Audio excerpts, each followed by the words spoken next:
Asimismo nos acompaña el ingeniero del transporte colectivo Metro de la Ciudad de México.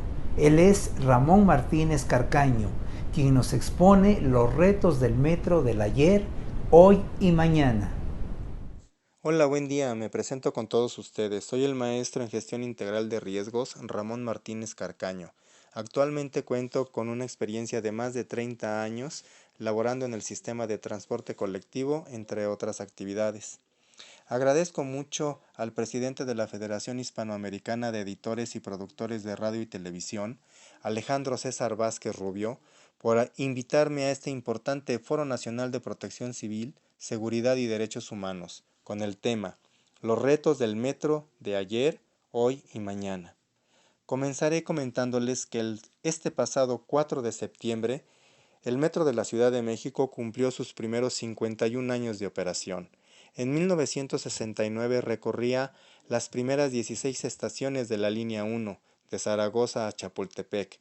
El día de hoy, el sistema de transporte colectivo cuenta con 12 líneas en operación, 195 estaciones, 226 kilómetros de vías dobles y 280 trenes que dan servicio a más de 5.5 millones de usuarios que actualmente viajan de la zona conurbada hacia la Ciudad de México y viceversa, esto es, la línea A, la línea B, la estación terminal de línea 2, Cuatro Caminos, llegan al Estado de México para dar este importantísimo servicio. Es por ello que la seguridad hacia el usuario es una prioridad en el sistema de transporte colectivo. Desde los puestos centrales de control, cada una de las líneas es monitoreada y ante la presencia de un agente perturbador, como puede ser un sismo, un incendio, una inundación o el desalojo de un tren por alguna otra eventualidad, siempre las acciones están encaminadas a salvaguardar la integridad física de los usuarios. Pero estos agentes perturbadores, ya conocidos por todos nosotros en la Ciudad de México, actualmente son todo un reto, porque como ustedes bien saben, ante las pandemias en el 2009, por ejemplo, la de la influenza y ahora la del COVID-19, han hecho que la seguridad tenga una nueva forma de presentarse. ¿Cómo vamos a protegernos con sana distancia si sabemos que el sistema de transporte colectivo es un sistema de transporte público masivo? Bien, es todo un reto y es por ello que el día de hoy, ante estas nuevas eventualidades, ante estos agentes perturbadores, tenemos que poner todo nuestro empeño en las mejores acciones para salir adelante y llevar a nuestros usuarios a un destino seguro. Por ello, el metro ha tomado todas las precauciones necesarias. Si bien es muy difícil el que una persona guarde sana distancia dentro de los trenes, lo que se hace es mitigar el riesgo. ¿Cómo? Proporcionándole cubrebocas, proporcionándole mascarillas, diciéndole que tenga una limpieza, sanitizando los trenes, sanitizando las estaciones, vigilando siempre que haya limpieza y orden dentro de todas nuestras instalaciones para que el usuario se siga sintiendo seguro ante esta nueva eventualidad. Es por ello que al día de hoy se han entregado más de 1 millón de cubrebocas y se han establecido una serie de parámetros para que haya mayor distancia a la llegada de las estaciones y dentro de los trenes. De hecho, una vez que mantuvimos este resguardo domiciliario, los trenes y los usuarios han sido menos. Hemos bajado a más del 50% del traslado en toda la red del sistema de transporte colectivo. Ha llegado momentos que hasta han descendido en un 70% el número de usuarios que se transportan en el metro. Actualmente con la semaforización sanitaria de las autoridades del gobierno de la ciudad, ya se ha ido poco a poco retomando las actividades, aún con todas estas seguridades. Sin embargo, en un día normal, en la estación Pantitlán o en la estación Indios Verdes, accesan a más de 100,000 personas. Es muy difícil a esa cantidad de personas tener un monitoreo de temperatura o de niveles de oxigenación. Si bien ha descendido a menos de la mitad, aún así, en algunas de estas estaciones se han tenido que implementar otra serie de actividades, ¿sí?, como son los serpentines, para que se vaya distribuyendo la gente poco a poco y no llegue toda en un solo momento a la línea de torniquetes, sino que haya momentos y espacios para que se les pueda tomar la temperatura en ciertos horarios y poder repartir los cubrebocas. Es uno de los retos el tener la empatía con todos nuestros usuarios, que son de evidentemente muy diferentes formas de pensar. Pero poco a poco, con la información que se está dando, con las campañas de difusión que han tenido a bien llevar a cabo entre la empresa y el sindicato de esta fuente de trabajo, entre ambos han podido abarcar en toda la red del sistema la información necesaria que llegue al usuario para que haga conciencia de que nos tenemos que cuidar, que este nuevo riesgo presente nos lleva hacia otros parámetros. Es por ello que poco a poco, ante esta nueva normalidad, tenemos que llevar a nuestros usuarios a la conciencia de autoprotegerse. Nosotros hacemos lo necesario para hacer un viaje seguro. Sin embargo, está en la conciencia y en la sociedad y en cada uno de nosotros el no propagar este virus, y que tengamos que llevar a nuestro hogar, a nuestro trabajo o a donde tengamos que trasladarnos de una forma más segura, lo más seguro posible. Quedo al pendiente de sus comentarios y observaciones al respecto de lo que se ha comentado actualmente, y el de la Ciudad de México siempre va a ser un referente en la movilidad de los capitalinos y de todos sus usuarios, y la seguridad nunca va a alejarse. Es una prioridad para nosotros el mantenerla, tanto antes como actualmente, no importa el reto que se presente. Quedo a sus órdenes y me despido. Muchísimas gracias por escucharme. ¿Qué tal, amigos de la FEPRIT? Alejandro César, gracias por la invitación a participar en este foro. Quisiera contribuir con un pequeño escrito que hice, una reflexión sobre el 35º aniversario de los sismos de 1985 y el tercero también de los sismos de 2017. Son los años que se han cumplido sobre estos fenómenos naturales que azotaron nuestra ciudad y también muchas partes del país. Y hay una reflexión obligada, que es la que tenemos que hacer los informadores, quienes ejercemos la comunicación. Sabemos que existen códigos de ética en los medios de comunicación. También hay códigos de ética que voluntariamente asumimos los comunicadores en el ejercicio de la información todos los días. Pero esto no basta, hay que reflexionar, sobre todo ante el embate de fenómenos naturales como los sismos, los incendios, las inundaciones, muchas formas que hay de que la naturaleza nos recuerde lo frágil que somos. Nos afecta la vida humana, nos afectan también socialmente y en la comunicación también. ¿Por qué?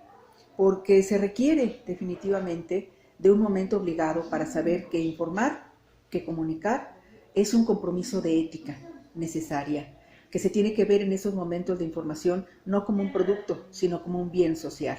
¿Por qué? Porque procuramos a través de ella el bienestar social. La UNESCO, que es la Organización de Naciones Unidas para la Educación, la Ciencia y la Cultura, a la cual, por cierto, está adherido México, en su Código Internacional de Ética Periodística, tiene un principio, el principio tercero, y nos recuerda que la información en periodismo se debe atender como un bien social y no como un producto. Esto que les mencionaba yo al principio de esta conversación.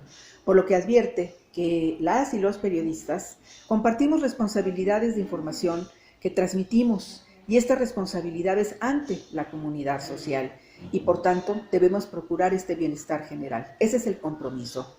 Bajo estas premisas, informar con responsabilidad, ¿qué es? Es garantizar el acceso pleno a la información relevante de la que damos todos los días, de la que damos cuenta cotidianamente, además de que nos compromete a relatar los acontecimientos con un marco contextual, con sentido periodístico, con sentido informativo. ¿Cuál es este? Buscando la verdad, ¿sí? Comprobando nuestras fuentes, sabiendo que esta información va a llegar a millones, miles o cientos de personas que la requieren.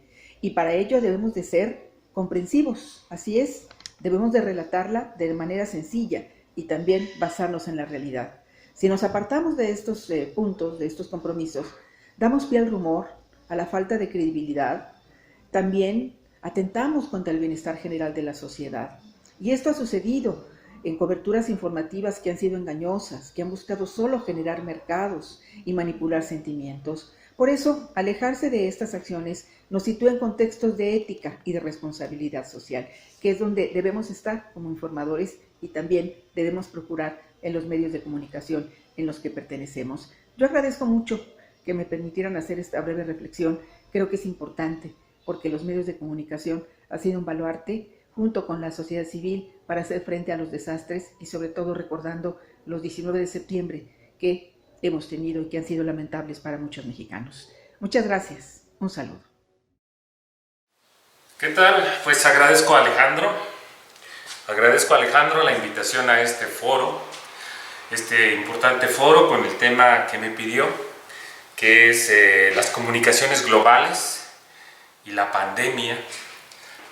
Y cuando Alejandro me pidió que colaborara con este tema, meditaba yo en qué es en sí lo que podría uno hacer sobre la pandemia y las comunicaciones globales. Nuestro papel es fundamental como comunicólogos, como comunicadores, como medios de comunicación, para informar, para atender, para explicar, para generar condiciones de certeza y paz a la población sobre qué es lo que puede ocurrir si uno está infectado de la pandemia, del COVID-19, o padecer alguno de sus síntomas en específico.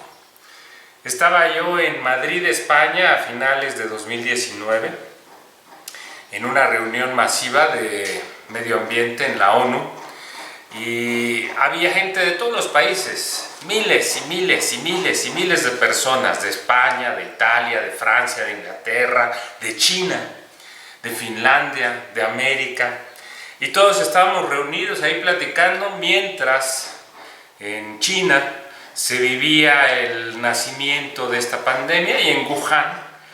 Y bueno, terminé mi proceso allá, regresé a México y cuando llego a México, pues por finales de enero del 2020 de este año, entrevisto a un amigo que es pues el director del área de inteligencia epidemiológica del gobierno del Estado de México, y me comenta de que hay una pandemia o hay una epidemia o hay un virus extraño, nuevo a nivel mundial, y que extrañamente no se están dando la información suficiente para que la población se prevenga, pero que tiene que hacerse.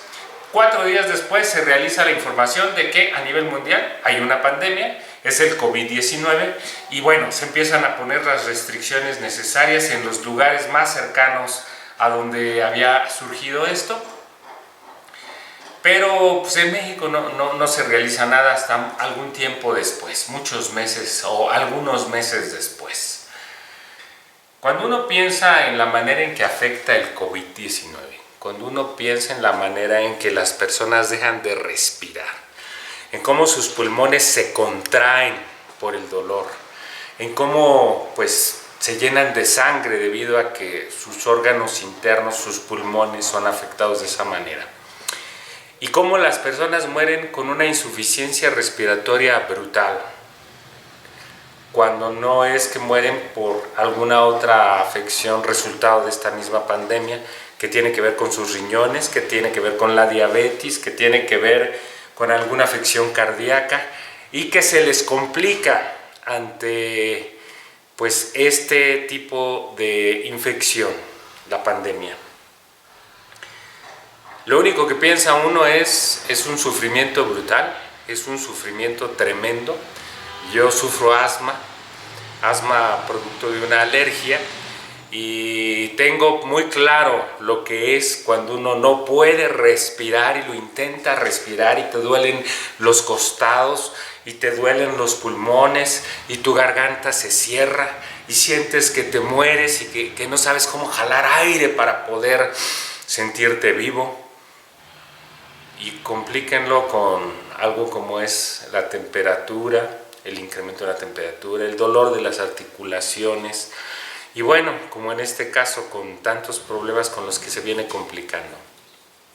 El caso es que esta enfermedad del COVID-19 es dolorosa, está afectando a toda la población y se ha hecho ya un contagio a nivel mundial. Es una pandemia. Tenemos que aprender a convivir con ella. ¿Y qué papel tienen los medios de comunicación en esto? Pues es un papel fundamental, es un papel muy importante, porque los medios de comunicación ponen el contexto de cómo se enferma uno, ponen el contexto de cómo puede uno atenderlo, cómo puede uno protegerse, cómo puede uno prevenirlo, y puede uno de alguna manera contribuir a que en un clima de tranquilidad, de cierta paz, sepa qué hacer en el momento preciso. Nuestra labor es muy importante. Con el director de inteligencia epidemiológica lo que hice fue investigar qué es lo que estaba ocurriendo, y él me decía, mira, a nivel mundial sabemos que esto podría ocurrir en cualquier momento. Tan es así que todos los organismos internacionales tienen áreas específicas dedicadas a atender este tipo de problemas y para difundir alertas y prevenir a la población y decirles qué hacer. Los medios de comunicación son fundamentales para que estas áreas de inteligencia epidemiológica puedan hacer llegar los protocolos de seguridad de manera más eficiente y rápida. En México era a finales de enero y bueno, parecía que no se activaban los protocolos. En febrero parecía que no se activaban los protocolos y es hasta marzo cuando se empiezan a aplicar estos protocolos, dado de que ya era algo innegable, había una pandemia. El doctor Víctor Torres de Inteligencia Epidemiológica del Estado de México me decía que pues, era inevitable, que precisamente por eso a nivel mundial hay protocolos especiales para atender este tipo de situaciones y que la idea es tomar las precauciones necesarias. Me llamó sobremanera la atención saber que no es de ahora, tiene más de 20 o 30 años que hay oficinas a nivel mundial dedicadas a este tipo de análisis, de previsiones, de ver qué es lo que se puede hacer para controlar un probable contagio mundial ante diferentes agentes infecciosos. En este caso fue el COVID-19. Hay quienes dicen que puede incluso haber infecciones más tremendas, más terribles, enfermedades más contagiosas y más mortales que esta. Y lo único que me hace es meditar sobre lo que le espera a la humanidad.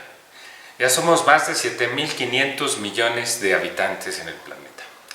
Dicen que el alimento no alcanza, que se está agotando. Yo veo más bien que se está concentrando la riqueza en algunas manos y los alimentos también están siendo concentrados en algunas manos y no llegan a los más necesitados, a los más hambrientos, y que las políticas de los países, lejos de ayudar, más bien están afectando, están dañando, porque no hay empleo para todos, porque no hay un salario justo para todos, porque no hay servicios de salud para todos, porque las familias se están desintegrando, porque el egoísmo impera, la violencia engendra más violencia. Y veo que agredían a enfermeras y a médicos por el temor a ser contagiados, y veo que el espíritu de ayuda entre los seres humanos no se estaba dando, y veo que realmente, tal como está escrito en la Biblia, el ser humano lo único que hacía era seguirse divirtiendo, seguir disfrutando, sabiendo que se iba a morir, que tiene un riesgo muy importante y que los demás, sus semejantes, no le interesan. Hay mentiras, hay corrupción, hay odio, y las soluciones que se están dando no son suficientes. ¿Qué se puede hacer? Ante la crisis provocada por la pandemia, no han logrado los países detenerla al 100%. Se dice que hay un rebrote, que en temporada invernal incluso va a ser más complicado al mezclarse con lo que es la gripe estacional, la influenza. Sugieren que haya vacunaciones. La economía mundial está en crisis. México está en crisis, tiene un problema muy grande de personas que han perdido su empleo, los salarios se han reducido, apenas se alcanza lo que se tiene para intentar sobrevivir, y como que no se están dando cuenta que el país está al borde de un proceso en el cual quizá tardemos muchos años en recuperarnos, porque no hay una inversión real en la solución del problema. Y esa solución real tiene que ver con el amor al ser humano, con el protegernos. Eso es lo que yo veo que está ocurriendo. ¿Qué soluciones puede haber? México tiene que concentrarse en su interior para detonar la economía. México tiene que promover su sistema de salud y generar servicios de condiciones de salud para todos. México tiene que impulsar su empleo. México tiene que impulsar el amor entre los semejantes para que nos cuidemos unos a otros y no nos estemos pisoteando. México tiene que reimpulsar su economía interna más que la externa, porque se están cerrando mercados y tenemos que ver que la tienda de la esquina, que la persona que estudia, que aquel que salía a vender en el tianguis los fines de semana tenga los recursos suficientes para vivir, y que quienes no lo tienen podamos llegar a ellos en condiciones dignas. No se trata de empobrecer a todos para que todos seamos iguales, sino que la riqueza se distribuya entre todos. Y ese es un esfuerzo que solo lo vamos a lograr si a través de los mensajes claros y precisos de comunicación llegamos a una transformación de la mente y del corazón del hombre, para que juntos hagamos lo mejor para vivir en las mejores condiciones. Agradezco a Alejandro esta invitación. Esta es mi contribución. Alex, felicidades por el foro. Dios les bendiga y hasta la próxima. Y acérquense a Dios, no a una religión, acérquense a Dios y díganle: aquí estoy, reconozco si me he comportado mal y voy a tratar de cambiar, voy a tratar de que mi corazón y mi mente sean transformados para ser un hombre de bendición a toda la humanidad que nos rodea y que tanto lo necesita. A continuación, el doctor Jorge Guerrero Aguirre, coordinador de servicios de salud del ICEMIN, con el tema Seguridad en pacientes con COVID-19.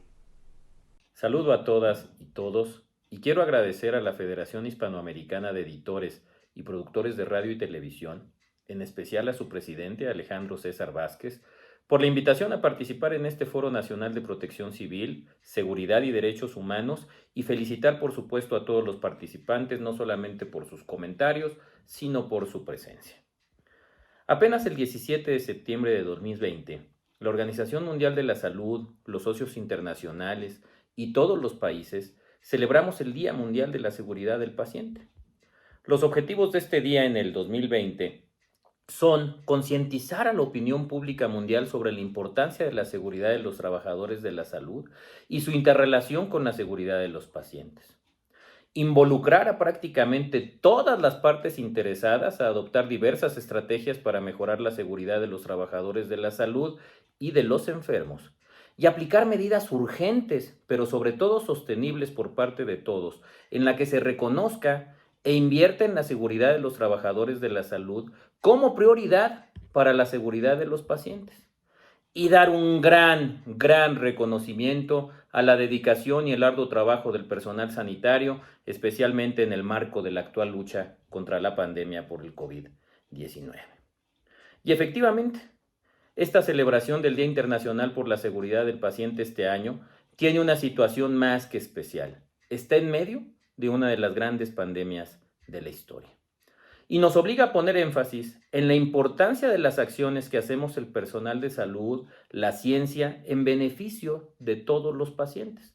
Pero también nos obliga a poner foco en lo que no hacemos y lo que hacemos incluso en perjuicio de los pacientes, aunque no sea voluntario.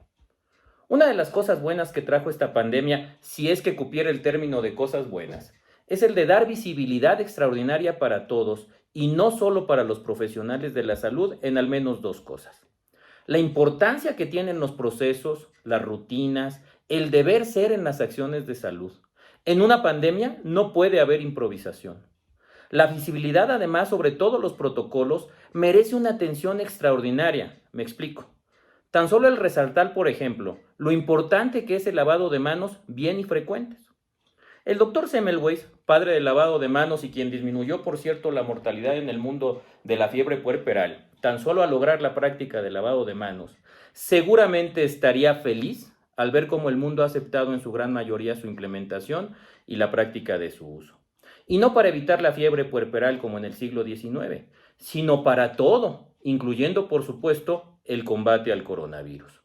Sin embargo, el hablar de no ejecutar esta práctica en medicina y sus efectos es más que conocido por todos. Todos los que ejercemos la medicina y tenemos la oportunidad de influir en las políticas de atención a la salud, hemos ofrecido parte de nuestra vida a tratar de evitar infecciones asociadas a la práctica médica. Y entre otras cosas, lo hemos logrado con el lavado de manos y, por cierto, sabemos lo difícil que es.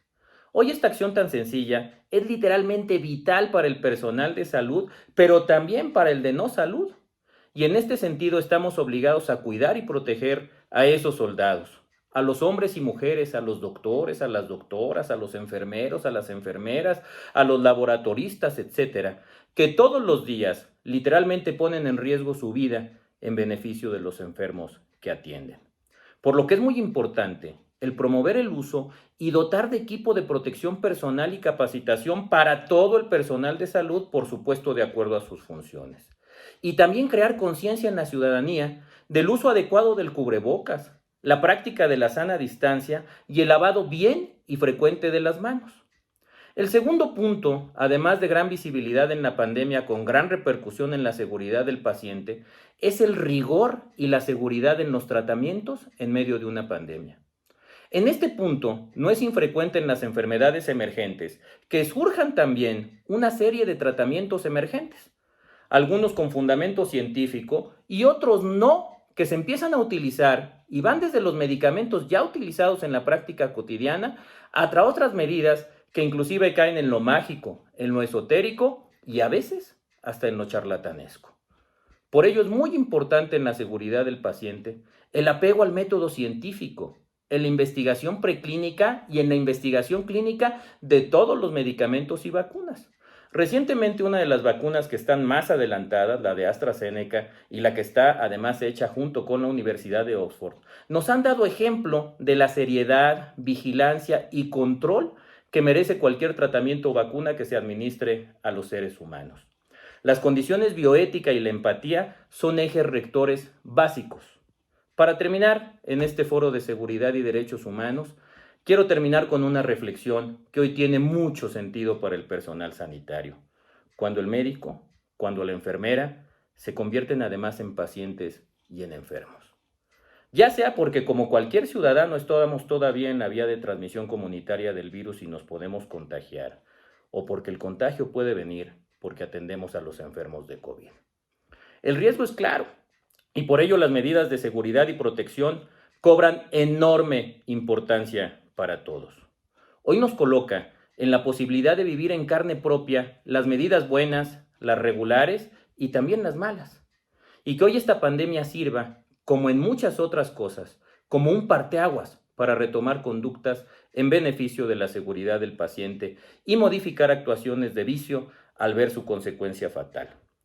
Termino dando las gracias a la Federación por la invitación y en particular a su presidente, luchador permanente para crear conciencia hoy y siempre en favor de la seguridad y sus efectos. Muchas gracias.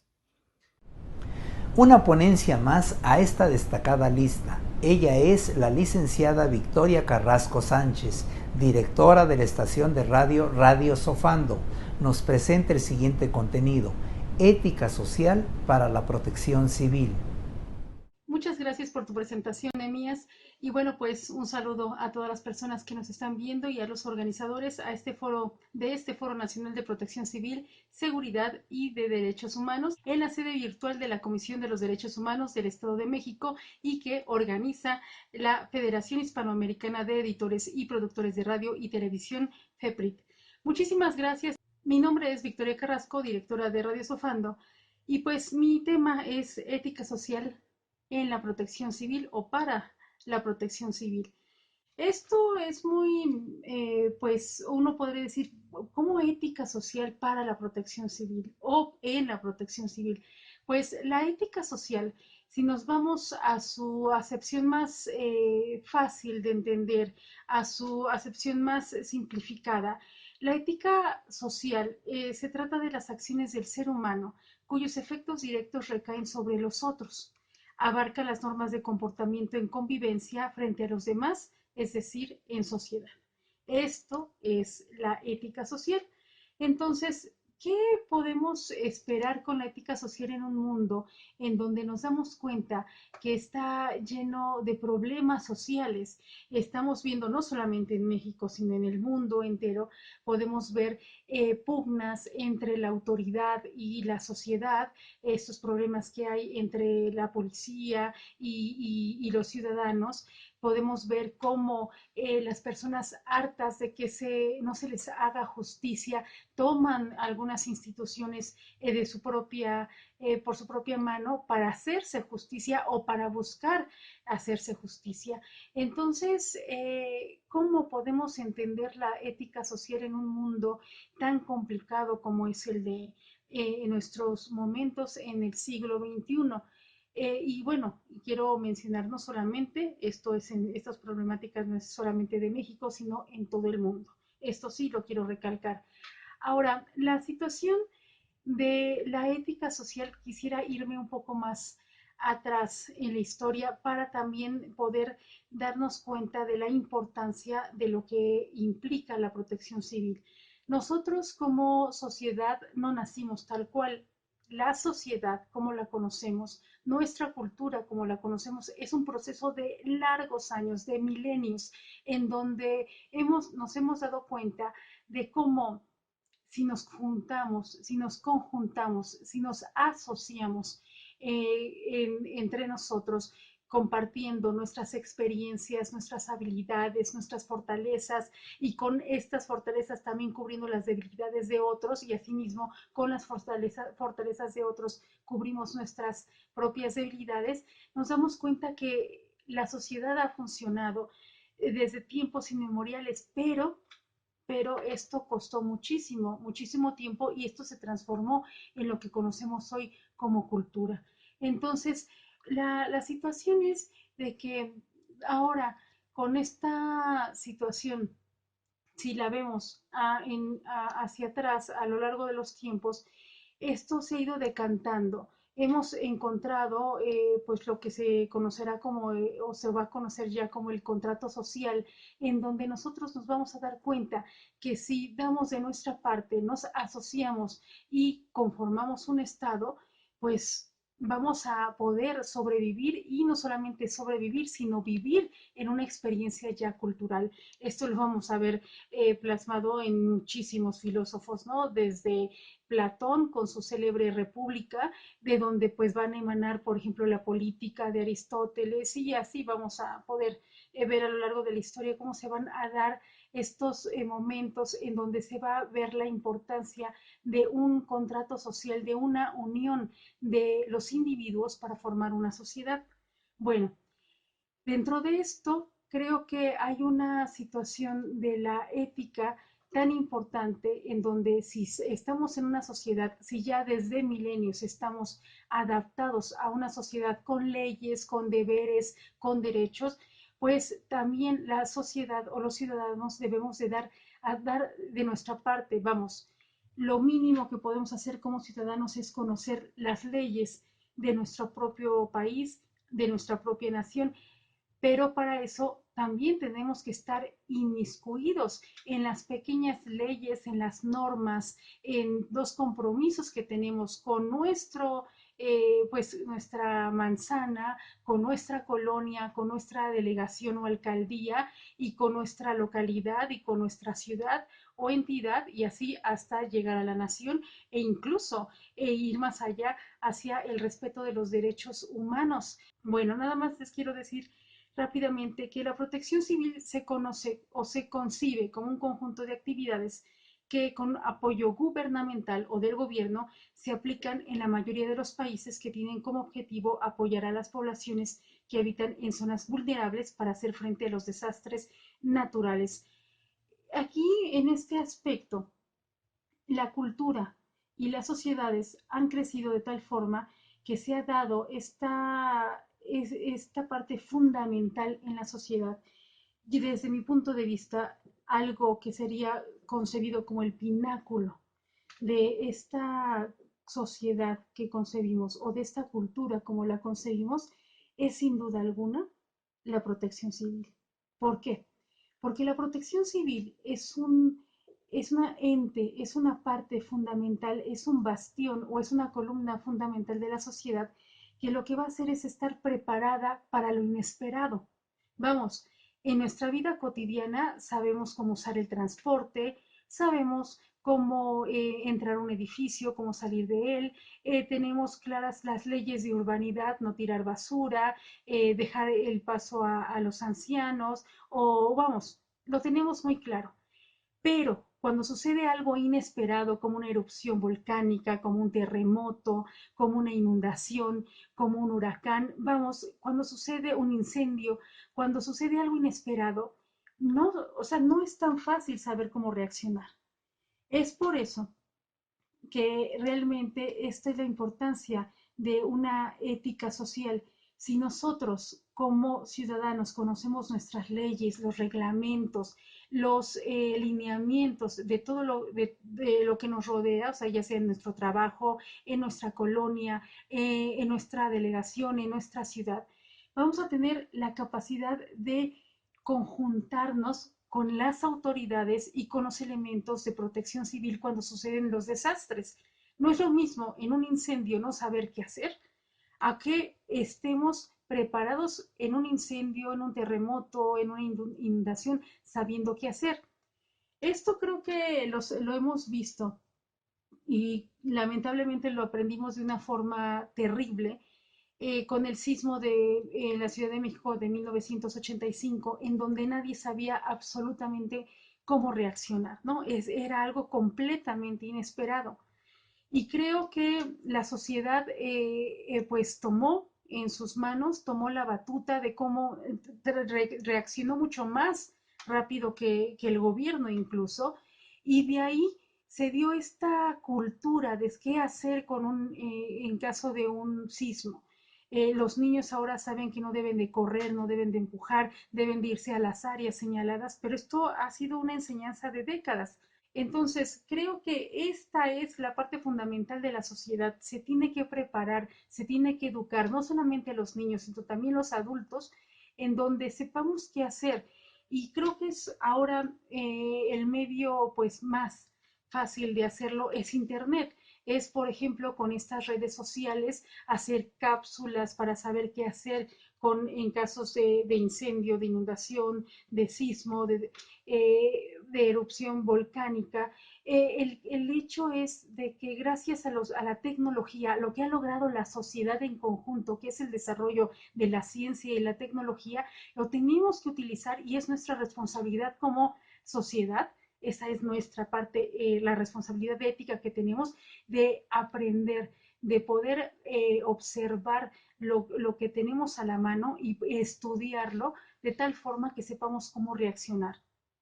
También deberíamos pugnar por hacer cápsulas, ya sean en video o en audio, que manifiesten cómo reaccionar, hacia dónde ir, con quién ir, en caso de diferentes imprevistos, diferentes desastres naturales.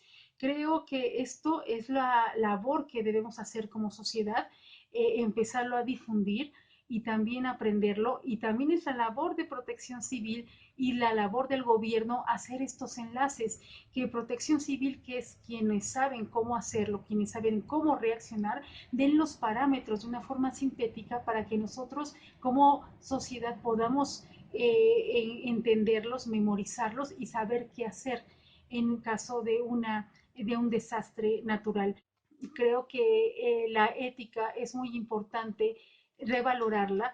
La ética es importante recordar cómo, pues, en algún tiempo decidimos no ser nómadas, en algún momento de la historia de la humanidad decidimos conjuntarnos y unir nuestras experiencias, unir nuestras fortalezas y pues con eso sobrellevar nuestras debilidades. En algún momento decidimos ser una sociedad, en algún momento decidimos ser también una comunidad, en algún momento decidimos ser una nación. Y bueno, pues ahora que somos, como se considera ya, ciudadanos del mundo, por esta interrelación que tenemos con los medios pues masivos de comunicación como es Internet, pues creo que ahora que hemos decidido estar vinculados a través de los medios pues tecnológicos tan avanzados que hemos logrado como sociedad, como cultura humana, pues creo que también es nuestro deber tener estos conceptos éticos de la colaboración, de la solidaridad entre lo que somos nosotros como sociedad, la solidaridad con nuestros hermanos, con nuestros vecinos y la solidaridad y también la unión con nuestros gobiernos y en este caso con las entidades especializadas en saber cómo reaccionar, que es en este caso pues todo el cuerpo de protección civil, que pues es tan importante que si nosotros analizamos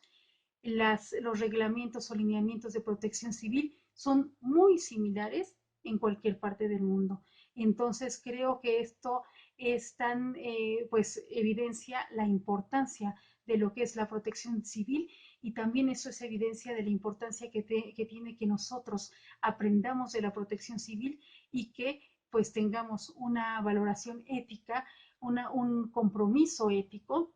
Y bueno, pues muchísimas gracias. Mi nombre es Victoria Carrasco, directora general de Radio Sofando, y agradezco a la Federación Hispanoamericana de Editores y Productores de Radio y Televisión FEPRIT por esta invitación y bueno, a todos los organizadores. Continuamos con esta serie de ponencias. Vamos a recibir al doctor en Derecho Porfirio Ramírez Mendoza, quien tiene un interesante tema para todos ustedes. Buenos días, muchas gracias a la Federación de este Foro Internacional de Protección Civil y Derechos Humanos. Hoy les quiero hablar un poquito de los derechos humanos o derechos fundamentales, de los cuales como mexicanos todos gozamos. Es muy importante mencionar que actualmente las autoridades no solamente tienen que velar los derechos humanos que están plasmados en nuestra Constitución, sino también aquellos en donde México es parte en tratados o convenciones internacionales. Jurídicamente le conocemos como un control difuso. ¿Qué es un control difuso? Si yo soy una autoridad que ejerzo actos jurisdiccionales y me percato que una norma secundaria está vulnerándole derechos a un ciudadano, dejo de aplicar esa norma y para efecto de aplicar la norma internacional, porque la norma internacional puede dar mayor amplitud de derechos al ciudadano. Es decir, estoy facultado como autoridad para dejar de aplicar la norma porque me vuelvo un operador, ¿sí? al establecer o al revisar o al percatarme que esa norma está vulnerando derechos humanos. Y si vulnera derechos humanos yo la dejo de aplicar. Y si hay una norma internacional, puedo aplicar esa norma en lugar de la norma estatal, por llamarlo así. Otro punto también importante es que actualmente las autoridades no solamente se rigen de una forma muy sistemática en cuanto al principio de legalidad. ¿Qué es la legalidad? El principio de legalidad es que la autoridad solamente puede hacer lo que la ley le permite y el particular lo que la ley no le prohíbe. Ese es un principio que rige a la ciudadanía y que rige al Estado de Derecho. Sin embargo, este principio de legalidad ya tiene dos vertientes. Uno, adjetivo, que es el que acabo de referir. Yo, autoridad, no puedo hacer más allá de lo que la ley me permite. Pero existe un sustantivo también, siempre y cuando esa actividad que yo realice no vulnere derechos humanos. Entonces, esa es la gran trascendencia, porque cuántas autoridades de tipo inclusive administrativo realizan actos de autoridad porque la ley los faculta, y eso dicen, si a mí me faculta la ley, puedo realizarlo, pero no se percatan que ese acto de autoridad está vulnerando derechos humanos. Entonces ya se les faculta para que dejen de actuar si consideran que hay una vulneración de esos derechos. Otro tema también importante es que en estos tratados donde México es parte, se somete, por llamarlo así, a una comunidad internacional a efecto de que también sea supervisado, en este caso la ONU, la Organización de las Naciones Unidas, tiene diferentes comités, que eso es muy intrascendente, para hacer tanto, vamos a llamarlo investigaciones de campo, como investigaciones de escritorio, y en un momento dado condenar al Estado mexicano a que repare algún derecho que ha sido violado al ciudadano. Hemos tenido muchos ejemplos, como el campo algodonero, como las desapariciones de las mujeres de Juárez, donde ha habido reformas estructurales y constitucionales en base a esa presión internacional. Muchas gracias. Hola, ¿qué tal? Es un gusto estar aquí en el segundo Foro Nacional de Protección Civil, Seguridad y Derechos Humanos que organiza la Federación Hispanoamericana de Editores Productores de Radio y Televisión, que preside el locutor y periodista Alejandro César Vázquez Rubio, en conjunto con la Comisión de Derechos Humanos del Estado de México, y que tiene como fin conmemorar los sismos de 1985 y 2017 a 35 y 3 años de distancia respectivamente, y que causaron muerte, destrucción y dolor. El tema del cual hablaré es crucial en estos tiempos de pandemia: la infraestructura urbana y la falta de atención al transporte alternativo en las capitales de los estados, y particularmente el caso de Pachuca, capital de Hidalgo. Sucede que mientras en otras latitudes del planeta la pandemia dejó efectos positivos, pues existe por parte de gobernantes un renovado impulso a favor del transporte alternativo y sustentable, en nuestro país falta mucho por hacer. Bajo la actual emergencia sanitaria, en Europa las personas se dieron cuenta que el uso de la bicicleta es una excelente opción no solo para evitar contagiarse del nuevo virus en el transporte público, sino para mantenerse en forma y cuidar su salud. Resulta que tras el desconfinamiento en el viejo continente, los gobiernos de varios países se vieron en la necesidad de invertir para ampliar la infraestructura urbana destinada a facilitar el traslado en bicicleta. En Barcelona, por ejemplo, el uso de carriles para bicicletas se cuadruplicó en hora pico. En Gran Bretaña, el gobierno anunció una inversión emergente de $350 millones para hacer adaptaciones al transporte público por la pandemia, pero también para crear carriles para bicicleta o ampliar los ya existentes. En Italia, el gobierno ofreció apoyos de hasta 60% del valor de una bicicleta a quien quisiera comprar una. ¿Y qué sucede en nuestro país? Aquí en México la emergencia sanitaria también ha tenido efectos positivos, aunque falta mucho por hacer. Algunas de las ciudades más grandes y pobladas han comenzado a adoptar medidas para facilitar el traslado de ciclistas por sus calles. En Guadalajara, la presión de asociaciones civiles logró que el gobierno de la capital tapatía lanzara un plan maestro de movilidad no motorizada que busca la construcción de 1.500 kilómetros de infraestructura peatonal y ciclista. Y ahora con la contingencia el gobierno tuvo que apretar el acelerador y ya se anunciaron 3 corredores para ciclistas en la avenida Guadalupe, Las Torres e Inglaterra, que conectarán al municipio de Zapopan con Guadalajara. En la Ciudad de México recientemente la Secretaría de Movilidad anunció que incrementaría 48 kilómetros la red de ciclovías temporales en las zonas norte, sur y oriente, con objeto de disminuir la saturación del transporte público y evitar contagios de COVID.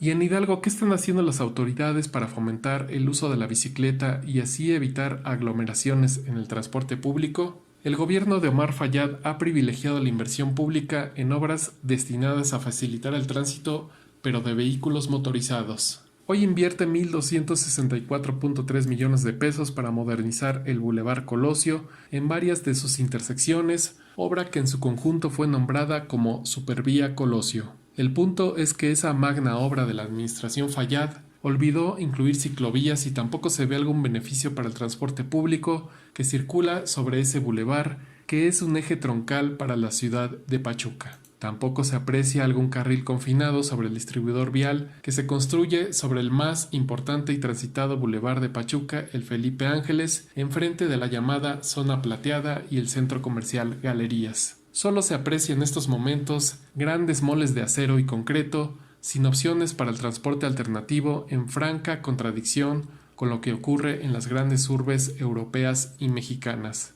Esto llevó al colectivo pachuqueño Revolución Urbana a promover ciclovías emergentes, pues Pachuca ha sido considerada por la organización Greenpeace como la segunda de las 7 zonas metropolitanas que más gasta en infraestructura para automóviles. Esto pese a que es una ciudad más pequeña que Mérida, Querétaro o Ciudad Juárez. No obstante, y en respuesta a la presión y a la ola mundial a favor del transporte alternativo, el pasado 17 de agosto el gobernador Omar Fayad presentó un plan denominado Muévete en Bici, con el fin de impulsar la movilidad no motorizada y dar alternativas de desplazamiento seguro, accesible e incluyente.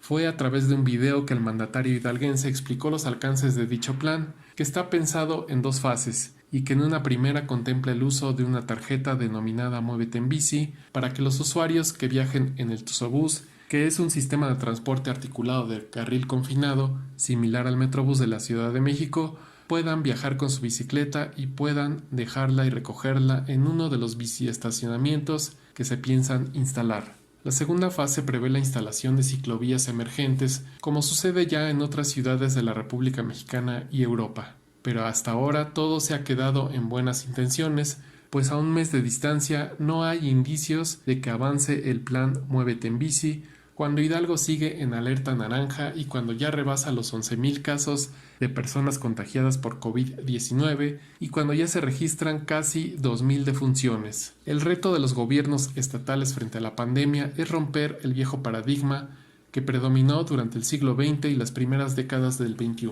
Es tiempo de dejar atrás la idea de que alcanzar una mejor movilidad implica construir cada vez más puentes y segundos pisos. La crisis de la pandemia nos ha enseñado que es necesario cambiar los modelos de movilidad en esta nueva normalidad. El transporte masivo está en una encrucijada en tiempos en que las aglomeraciones se han convertido en una amenaza para la salud. Y apostar por el transporte privado que sigue saturando las arterias de nuestras ciudades no es viable en una visión de largo plazo. Los gobiernos están obligados a repensar sus políticas urbanas. Privilegiar el uso de transporte no motorizado ya es una demanda mundial. Queda en nuestros gobernantes subirse a esta ola progresista o estancarse en un modelo que parece no tener futuro en este siglo XXI y la nueva normalidad. En la voz, Jorge Romero Navarro, director editorial del Independiente Hidalgo, agradece por su atención.